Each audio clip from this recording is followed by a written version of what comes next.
Kita awali berita pertama, pemirsa. Kejaksaan Tinggi Sumsel menyerah terimakan sejumlah aset pemerintah Provinsi Sumatera Selatan yang berhasil diambil kembali.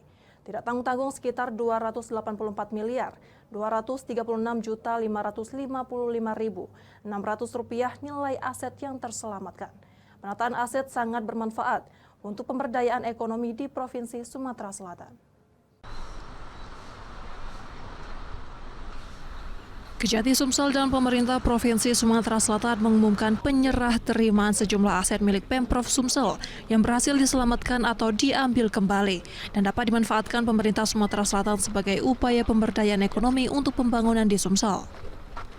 Tidak tanggung-tanggung sekitar 284 miliar 236.555.600 rupiah nilai aset yang berhasil terselamatkan.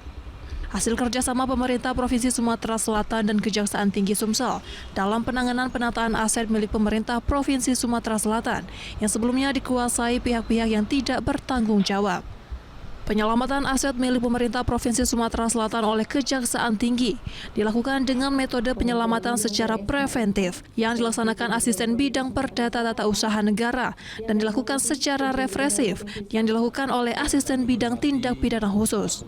Fungsi dari Kejaksaan Tinggi Sumatera Selatan adalah menyelamatkan, melakukan penataan aset-aset sehingga aset dari Pemprov bisa dijaga dan terjaga dari para pihak, khususnya mafia-mafia tanah. Tadi Pak Kejati sudah menyampaikan diserahkan 2 aset, yaitu mobil, kemudian dan rumah di Sudut Putih.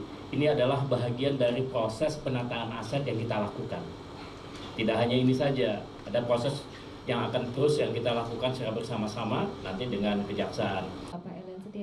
Untuk mewujudkan rencana pembangunan Masjid Sriwijaya, pemerintah Provinsi Sumatera Selatan juga meminta Kejaksaan Tinggi Sumatera Selatan untuk melakukan kajian agar berkelanjutan rencana pembangunan Masjid Sriwijaya tetap dilakukan pembangunannya dengan berbagai opsi dan dengan petunjuk dan hasil kajian Kejaksaan Tinggi sebagai dasar pembangunannya. Dari Palembang, Muhammad Rizal Fahlevi, iNews melaporkan.